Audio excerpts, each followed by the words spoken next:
Society hands you a handbook of regulations, the polite laws of engagement. But there is a shadow syllabus, a set of protocols that Niccolo Machiavelli kept locked in the vault of his mind. These are the distinctions that carve a chasm between the conquerors and the conquered, between those who hold the leash and those wearing the collar. The masses labor under the delusion that authority is a spectacle, a loud display of force. But the Grandmaster understood the deeper reality. True sovereignty isn't found in what you exhibit. It is forged in what you conceal, particularly when the eyes of the crowd are upon you. When you step into the light, you're not merely being observed by peers.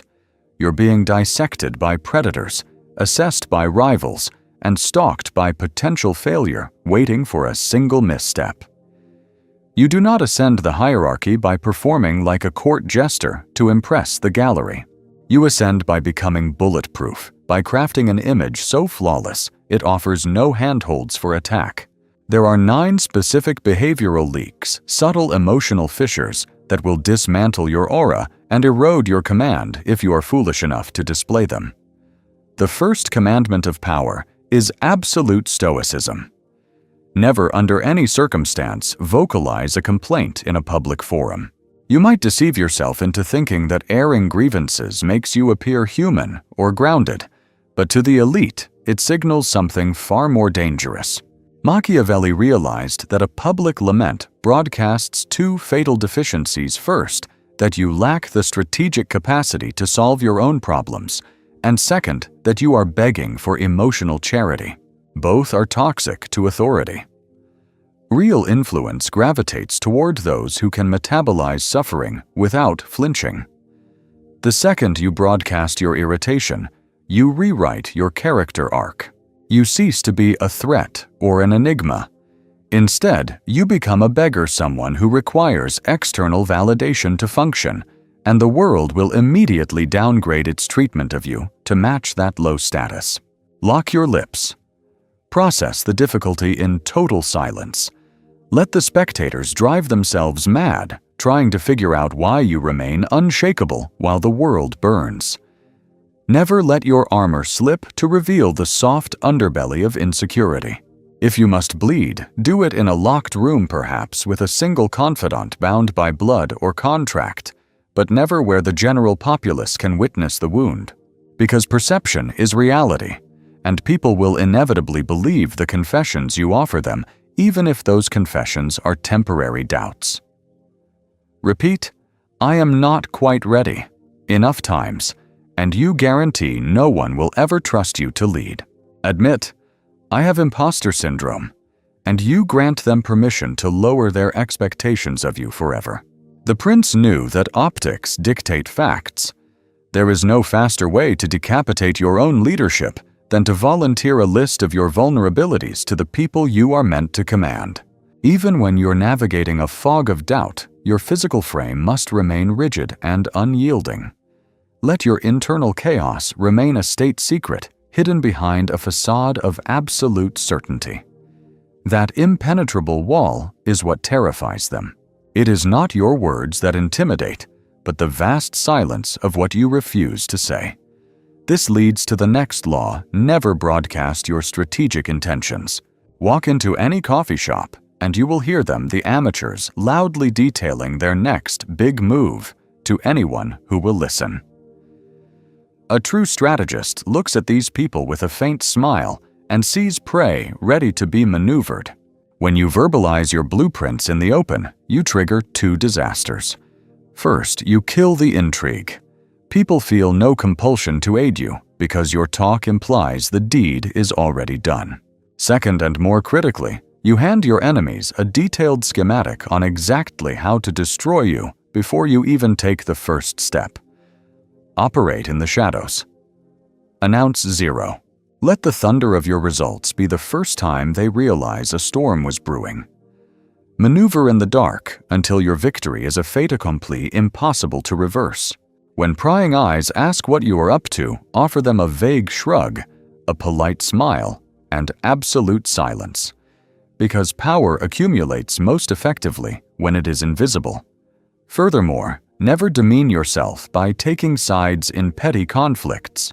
You may believe that picking a side demonstrates loyalty, but publicly it only renders you predictable and easily manipulated. The warning to rulers was clear: never entangle yourself in the wars of others unless the spoils of victory directly increase your own territory. Intervening in a dispute gifts you a new adversary for free, a terrible return on investment. You end up forging alliances based on fleeting emotions rather than cold, hard calculation.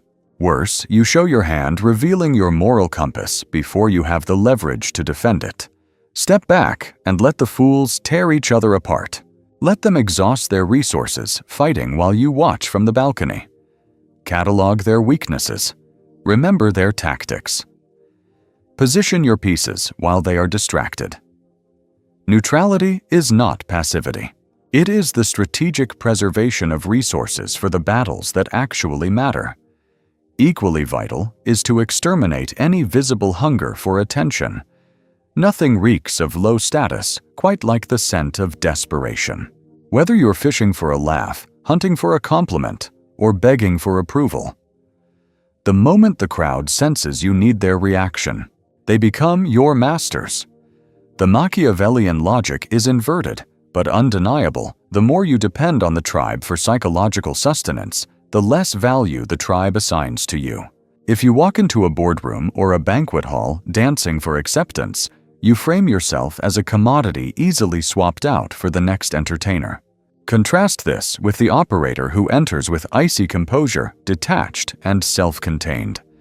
This creates a gravitational pull, a mystery they cannot solve. And what they cannot decipher, they cannot control.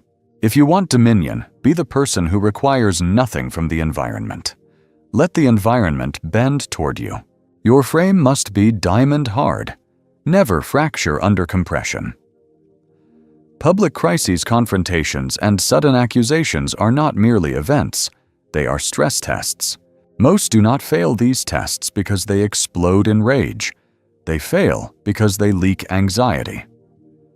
The pitch of the voice rises.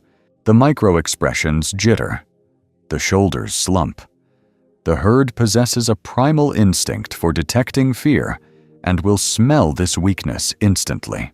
In that split second of leakage, the myth of your competence evaporates. A true student of power absorbs shock, like a tank absorbs small arms fire without a scratch. Even if your internal world is a riot of adrenaline, your external interface must remain a sheet of glass. This is not about being robotic. It is about being deliberate. When the group realizes that chaos cannot touch you, you become a psychological anchor, the immovable object around which everyone else must calibrate their behavior. Finally, purge the impulse to over-explain your actions. This is the cardinal sin of the insecure, the compulsion to offer a dossier of justification for every breath you take. You state a position. The crowd recoils. You panic. You begin to backpedal, clarifying, softening your tone, offering excuses. In that instant, you have surrendered the frame. The audience now dictates your reality. You're merely dancing to their tune, apologizing for your very existence. Power never apologizes and rarely explains. It redirects. Instead of diluting his point, a master makes the challenger question their own perception. If pressed for a clarification, the lethal response is simple. It is possible you misunderstood me. Or even more cutting, perhaps you understood me too well. In either scenario, you retain the keys to the meaning. The next time your tongue itches to defend your actions, bite it. Silence is always louder. Weaponize your silence until their own internal doubts consume them completely. You must never, under any circumstances, broadcast the bitterness that comes from being rejected. Consider the scenario where you're deliberately ignored, excluded from the inner circle, or passed over in favor of a lesser candidate. That initial sting of betrayal is biological. A flicker of pain you desperately want to externalize, but displaying public resentment is nothing short of strategic self-immolation, because it screams, "I noticed, it hurt me, and now you control my emotional state." The great Florentine strategist would categorize that reaction as emotional suicide. When you find yourself overlooked, dismissed, or surgically cut out of the equation, your response must be total icy detachment, no passive-aggressive remarks, no forced laughter, just absolute stillness. Reframe the narrative instantly, so it appears as though they have inadvertently liberated you from a burden rather than excluded you from a prize. Treat your attention as the most expensive currency in the room. By cutting ties, they have simply denied themselves access to your vault, likely because they banked on you chasing after them in a panic. When you defy that expectation and simply vanish, the dynamic flips, and they inevitably begin to chase the ghost you left behind. Furthermore, never make the amateur mistake of publicly criticizing someone who holds more leverage than you. This rule applies not because they are above reproach, but because there is zero return on investment for you. Attacking a superior openly triggers two disastrous outcomes. First, the audience perceives your valid points as petty envy, stripping you of credibility. Second, the powerful figure now identifies you as a legitimate threat that must be neutralized immediately. A true Machiavellian observer would certainly identify their vulnerabilities, yes, but he would never pull the trigger in the town square. He would wait. He would exercise radical patience until their guard rots away. He would wait until the political landscape shifts, perhaps even helping to elevate them higher, solely to maximize the velocity of their eventual fall. If criticism is necessary, execute it surgically behind the scenes, or ideally use a proxy to deliver the blow. You must understand that true power does not lie in the compulsion to speak what is factually true. Real dominion is found in determining exactly when the truth serves your tactical interests. Power isn't just maintained by the mistakes you avoid. It is constructed silently through the precise image you project into the minds of others. When you ruthlessly excise the weak reactive behaviors that Machiavelli would despise, you create a psychological vacuum around yourself. The human mind panics in the face of a void and refuses to tolerate emptiness. Those around you will instinctively project their own fears and meanings onto your silence, whether you intended them to or not. This is where the game evolves from simple damage control to architectural dominance. You do not win with aggression or fragile ego. You win with stillness, with superior positioning, and by mastering the art of selective revelation. You have already mastered the art of subtraction, removing the noise from your character. Now you must focus on the installation phase. You must replace the urge to complain with an aura of unreadable endurance. When people gripe about their problems, they are leaking their dependency on others. Conversely, when you endure hardship without uttering a word, you manufacture a thick fog of mystery. Machiavelli would never advertise his wounds. He would channel that energy into calculation. In the public arena, maintaining silence while facing adversity transforms you into an intimidating figure. Why? Because human beings possess a primal fear of anything they cannot quantify or measure. If the pressure is crushing you, but you remain visibly unshaken, they begin to spiral. How bad is it? Why isn't he cracking? What does he know that we don't? What countermove is he preparing? There is no need to fake a smile or put on a performance. You simply need to radiate a cold emotional indifference, the kind of stability that forces your opponents to question their own resilience in comparison to yours. Your pain is a potent fuel, but it only functions as a weapon if the world never sees the smoke. You must also replace insecurity with calculated strategic ambiguity. Insecurity is a beacon of weakness, whereas ambiguity acts as a mirror reflecting their own doubts. Insecure individuals explain themselves constantly. They overshare to bridge gaps. They beg for validation.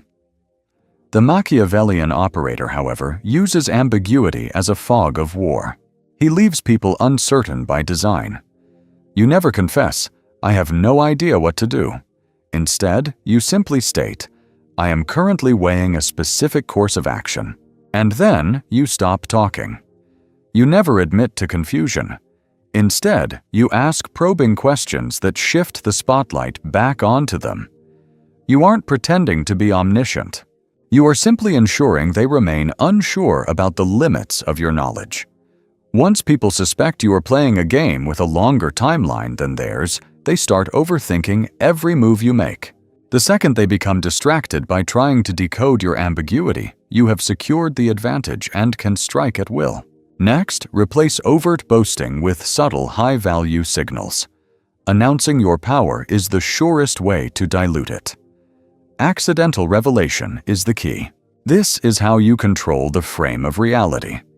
The truly powerful do not read their resume aloud. They allow their competence to leak out in undeniable ways. You're not a leader because you claim the title. You're a leader because in moments of chaos, all eyes instinctively drift toward you for direction. You don't tell people you're building an empire. They simply notice that your time has become impossible to access. You don't announce your victories. They observe your calm silence while the mediocre celebrate prematurely. That is the essence of power, not in the display, but in the delay of gratification. When you master this, even your lack of movement becomes a terrifying symbol of imminent action. Furthermore, replace loud gestures of public loyalty with quiet, unbreakable allegiance. When the mob is screaming and picking sides, you remain completely silent, not out of apathy, but because you value long-term influence over cheap, momentary social approval. The most potent form of loyalty is the kind that remains invisible until it is needed.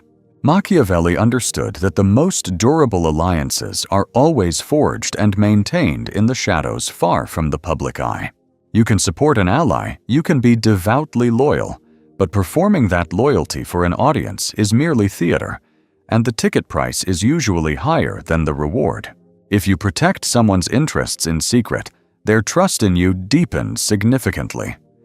If you maintain a neutral facade in public, you remain untouchable.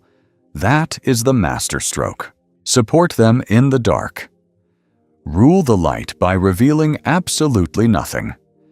Finally, replace the desperate need for attention with the power of controlled withdrawal. The person making the most noise in the room is statistically the most fragile. Instead of entering a space with fanfare, enter with a timed absence that people feel. Do not speak unless the conversation has stalled and is begging for your input. Do not laugh unless your laughter serves to punctuate the silence and shift the energy. Do not stand in the center where the herd gathers. Position yourself just outside their orbit, forcing them to turn their heads toward you because humans are biologically wired to chase contrast and scarcity. In a room filled with desperate performers clamoring for validation, the individual who holds himself apart becomes the anchor, the gravitational center of the room. Machiavelli knew that a ruler does not secure his position through noise. He wins by becoming the inevitable fixture that everyone else must adjust their behavior around. Replace your breakdown with pre-planned stillness. When you find yourself facing a direct challenge, suppress the immediate instinct to raise your defenses or launch a counterattack. The goal is not to win the split-second exchange, it is to dominate the interaction's frame. Adopt what strategic masters call static posturing.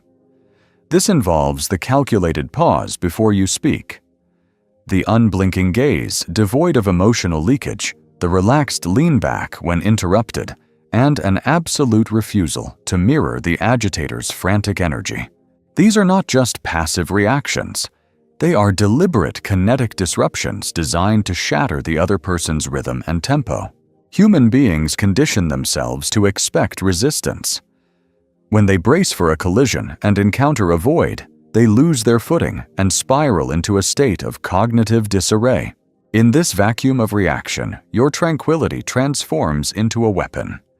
Your composure becomes the most infuriating and provocative thing about you. As their composure fractures and they begin to unravel publicly, You emerge as the architect of the situation. You appear to be playing chess while they are flailing at checkers. The key is to substitute desperate over-explanation with a sense of cultivated micro-mystery. Understand the economy of words. The more you speak, the more data you give them to categorize and confine you. Conversely, the less you say, the more they are forced to project their own fears and insecurities onto you. When you force them to project, you effectively colonize their imagination. Therefore, abandon the need to justify your choices. If pressed for a reason, simply offer an ambiguous closer like, "Let us sit back and observe how the pieces fall." Instead of rushing to clarify your behavior or intent, utilize a dead-end statement such as, "It seemed the logical move at the time." This forces the burden of cognitive labor onto them. They must now work to decipher you. In that struggle to comprehend, they will attribute depths and meanings to your actions that far surpass your actual intentions. This is the ideal outcome for true power, relies on ambiguity. Machiavelli never sought to be fully understood. The archetype of power seeks to be interpreted, not explained. A myth that people construct in their own minds is always more potent and influential than the raw, unvarnished truth. Swap out visible bitterness for a silent, ghost-like exit. When you face rejection or are sidelined in a social setting, never lower yourself to retaliation or self-justification. You simply vanish. There is no storming off, no emotional display. There is only cold, surgical detachment. A person who can excise themselves from a group without causing a scene generates a profound sense of unease in those remaining. You did not debate your worth. You did not plead for attention. You exercised the power of withdrawal. Now the collective mind of the group rushes to fill the void you left behind. Doubts begin to fester. Did he perceive a threat we missed? Was this a calculated play? Why does the atmosphere feel lighter yet significantly less important now that he is gone? You have successfully engineered scarcity without incurring reputational damage. Consequently, your re-entry, should you deign to return, carries a weight and gravity that constant presence could never achieve. Transmute your impulse to criticize into delayed pinpoint accuracy. You must never lash out in the heat of the moment when an offense occurs. That is when you are most predictable. Instead, you play the long game. You wait. You observe. You allow the passage of time to erode their defenses and expose the structural cracks in their character. Then, weeks or months later, in a completely unrelated setting, you reveal a truth so specific and devastatingly surgical that it appears to be a casual observation. It looks accidental to the room, but the target knows better. It is retribution refined by the discipline of restraint. The master strategist never announces, "That man is incompetent." He simply maneuvers the spotlight so the man's own actions demonstrate his incompetence to the world. Only after the self-destruction is underway does he whisper a single framing sentence to the key influencers. True power does not scream for attention. It moves through the room with patience and quiet lethality. Control that is visible is merely labor. Control that goes unseen is art. The Machiavellian operator never utilizes silence unless that silence is calculated to induce paranoia in his adversaries. This transitions us to the next evolution of social dominance, sculpting the avatar that exists in people's minds when you are physically absent. Understand that in the public sphere, you are not merely presenting a personality, you are installing a legend. This mythology is rarely constructed by the volume of your words. Rather, it is erected upon the foundation of what you allow others to assume and how you masterfully manipulate their baser instincts. It is the art of curating authority by warping perception before the crowd can categorize you. As stated, the goal is never transparency.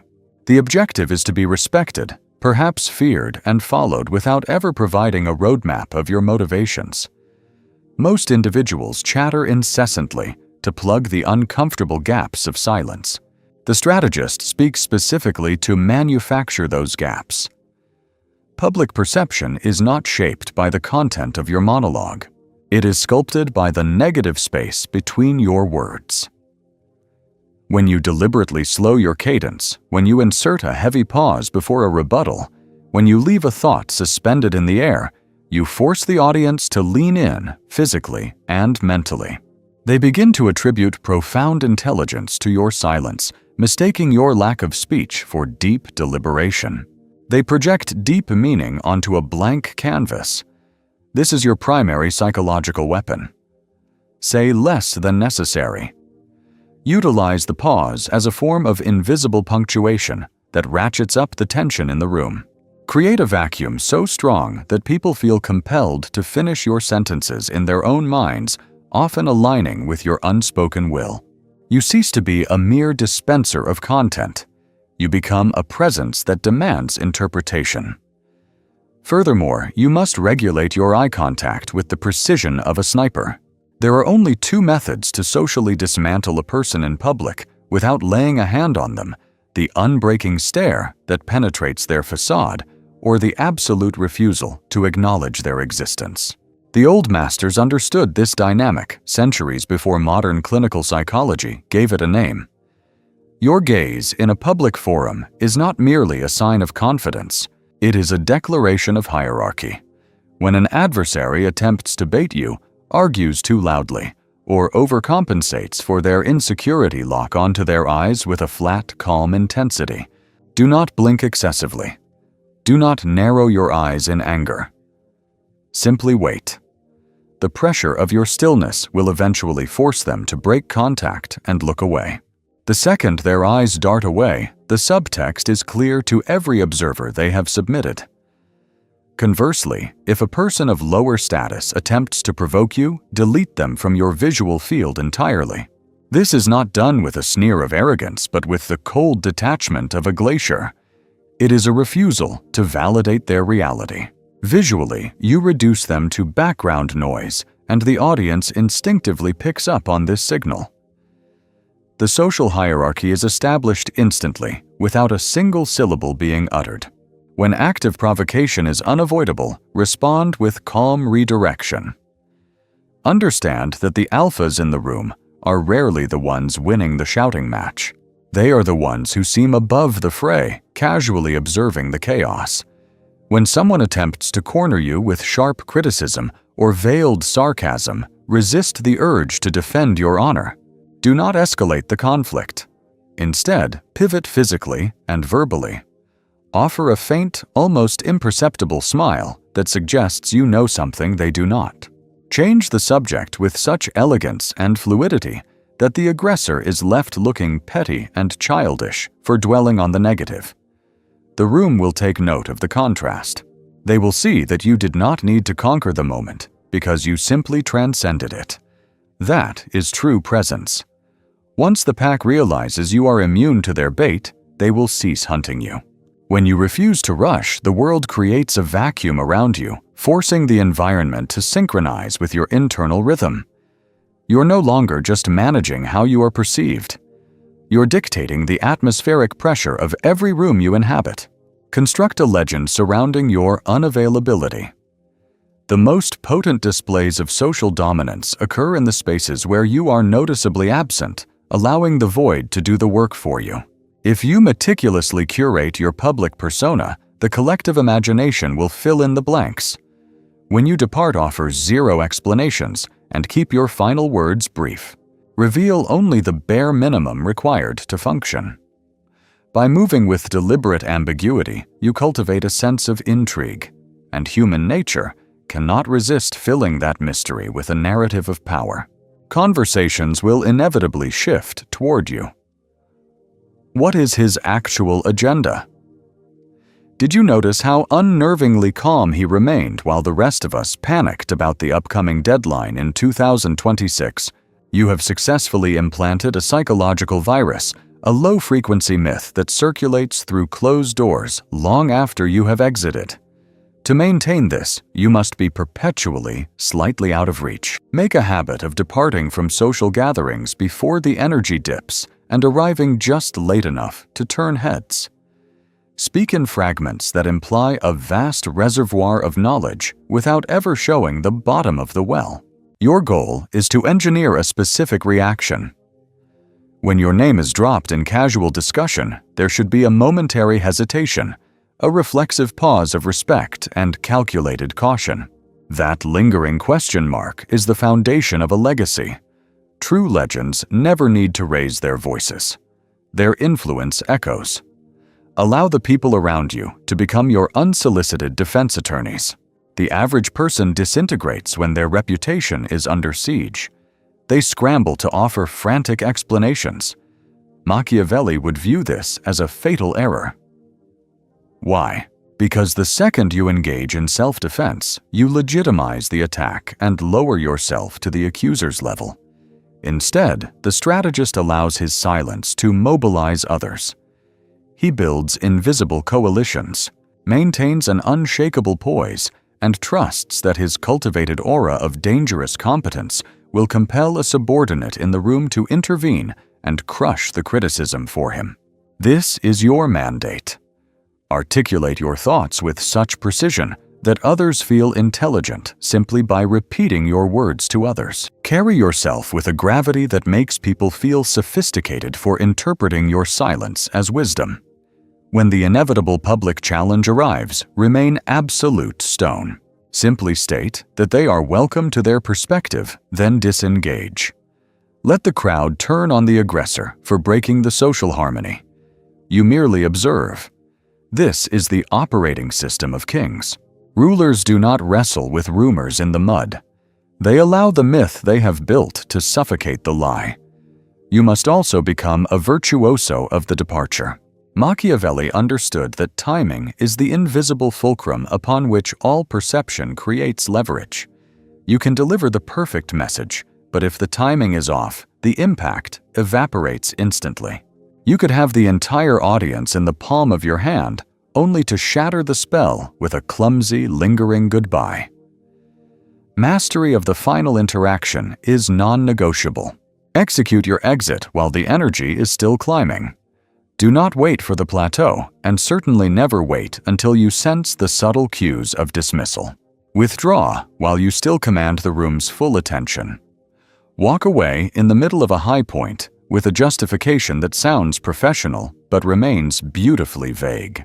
Matters require my attention elsewhere. We will conclude this at a more opportunistic time. It is the perfect place to suspend the narrative. You will see the results soon enough. Deliver this without arrogance, but with terrifying certainty. Once you vanish, the real conversation begins. They won't analyze what you said. They will obsess over why you left at that exact moment. You cease to be a participant and become the ghost haunting the empty room. Machiavelli was not merely an instructor of tactics. He was an architect of atmosphere. Your objective is not to perform like a circus animal to impress the crowd. Your objective is to fracture their sense of certainty, spark their latent imagination, and forge a presence that defies logical explanation, yet creates an indelible memory. However, presence is merely a defensive posture. True power creates kinetic energy. Machiavelli did not seek simple respect. That is too passive. He intended to navigate the political landscape like a dormant volcano, quiet on the surface, but with an underlying threat of eruption that everyone creates space for. This is where amateurs plateau. They achieve self-regulation and think they have won. But for the Machiavellian, restraint is only the foundation of the art form. Surgical precision is the structure built upon it. Now you do not simply enter a room. You change its chemical composition. You begin to destabilize the social hierarchy without uttering a single syllable. Utilize silence as an offensive weapon, not just a shield to hide behind. There is a silence that offers safety, and then there is a silence that creates a vacuum sucking opponents into unforced errors. In the public sphere, use your stillness to bait the insecurity of others. When an adversary attempts to get a rise out of you, respond with a dead void.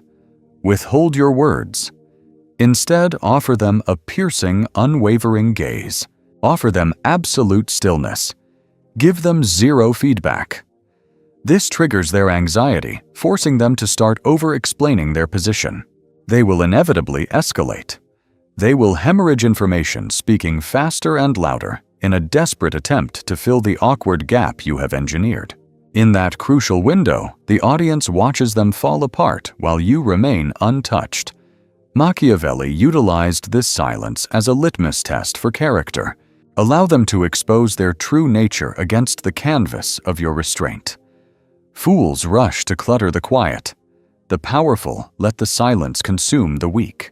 Deflect interrogations by converting them into your own inquiries. When people attempt to back you into a corner or pry into your strategy, never hand them the map. Pivot immediately. If they ask, "Why did you take that action?" refuse to justify. Instead, ask, "What creates your fascination with that specific detail?" If they press, "What is your strategy for 2026?" Reply, "It would hardly be a strategy if I broadcast it so that..." Now the room's focus shifts. They cease hunting for facts in your sentences and begin searching for deep meaning in your intent. You have inverted the hierarchy. When you answer, you are working on their timeline. But when you compel them to clarify their own questions, you own the interaction. Implement micro-behaviors to generate subtle psychological pressure. In social arenas, the insecure try to dominate with volume, big gestures, loud laughter, rapid pacing. The Machiavellian approach utilizes the inverse, a gaze that holds contact 3 seconds longer than is comfortable. A subtle knowing smile while another person struggles to prove their worth. A slow, methodical sip of your drink immediately after someone finishes an emotional tirade. These are acts of calculated minimalism that scream power. There is a specific frequency of silence that communicates total superiority. It says, "I am not reacting to you because I have already analyzed this moment, and I understand the dynamics far better than you ever could." This is the art of dominance without volume, the ability to issue a palpable threat without speaking a single word. These subtle behaviors manufacture a sense of unexplained anxiety in others, and it is precisely within that discomfort that your true power thrives. When people cannot figure you out, they instinctively begin to second-guess their own behavior and adjust to yours. This brings us to a critical tactic. Publicly praise the powerful, but do it with surgical precision. Rule number 1 of the social hierarchy is simple. Never under any circumstances criticize an individual who holds more leverage than you in a public setting. You already know this is a death sentence for your status. However, Machiavelli would take this a step further. He would offer public praise, but strictly as a strategic maneuver that doubles as a defense mechanism. You must never offer flattery randomly or cheaply. You pinpoint a key figure of authority and deliver a comment that is sharp, concise, and undeniably accurate regarding their strength. The timing must be impeccable to separate you from the common sycophants. A true strategist doesn't need to fill the air with noise to make an impact. You can feel their weight.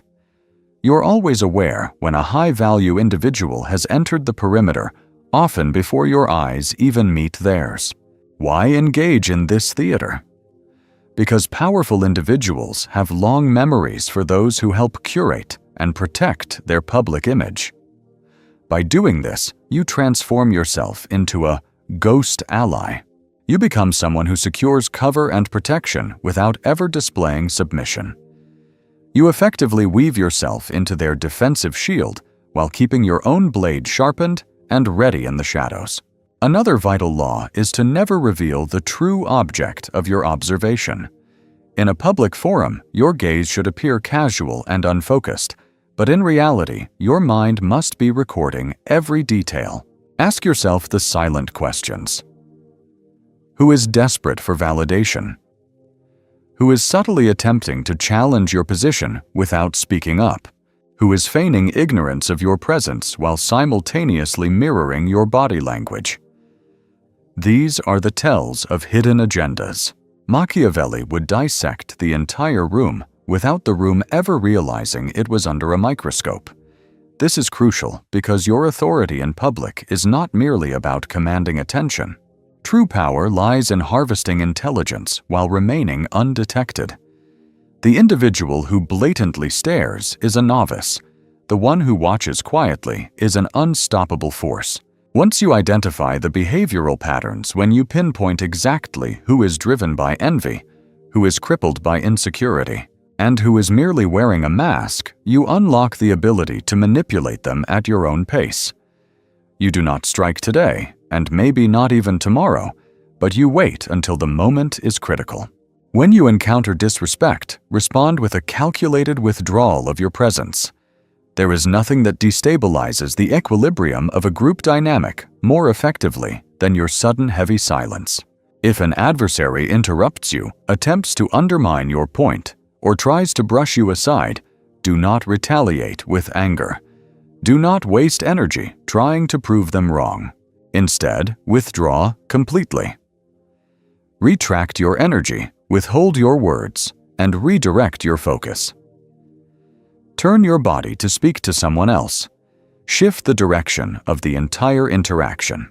Force that person to realize they have just been exiled from your reality without you so much as blinking. The surrounding crowd will instinctively pick up on this shift. As for the one who disrespected you, they will feel a sudden chill in the air. They will begin to perform harder to regain ground, and in that desperation, they will inevitably lose control of their own narrative. You do not need to punish them actively. You simply vanish from their sphere of interest, and you let their own rising insecurity deliver the punishment for you. Master the art of dropping timed phrases that linger in the subconscious. A single well-placed sentence is infinitely more dangerous than a 5-minute monologue. You do not need to be the loudest voice in the room to own it. Your goal is to plant one thought that everyone will be replaying in their minds long after you have exited the building. Machiavelli famously noted that everyone sees what you appear to be, few experience what you really are. This is the blueprint for your persona. You want to echo that sentiment with your own cryptic language. Use phrases like, "You will understand in time." Sometimes the weight of silence is far heavier than a shout. Real power does not feel the need to respond. It observes. You deliver your message calmly, almost in passing, without aggressive emphasis, ensuring it sticks to their psyche. They won't be able to articulate why, but they will obsess over it. This is how you engineer psychological follow-through, ensuring your influence remains when you are physically absent. Your presence must extend far beyond the sound of your voice. Your speech becomes a ritual. Allow public spaces to transform you into a living, breathing riddle that no one can solve. Most people enter a room begging to be acknowledged. You must walk in as a living contradiction. Warm eyes paired with a cold delivery, a silent posture that screams deadly intent. You're engaging in one moment and completely withdrawn the next. Remain polite on the surface, but never allow yourself to become predictable. This cognitive dissonance forces people to pay closer attention because their brains cannot categorize you. They cannot settle on a single definition of who you are. And within that gap, inside that confusion, you become unforgettable. You cease to be just another person. You become a force of nature they are desperate to label but cannot. That is the construct Machiavelli would build. Not simply a man who holds power, but a man who distorts the very clarity of the environment wherever he chooses to stand.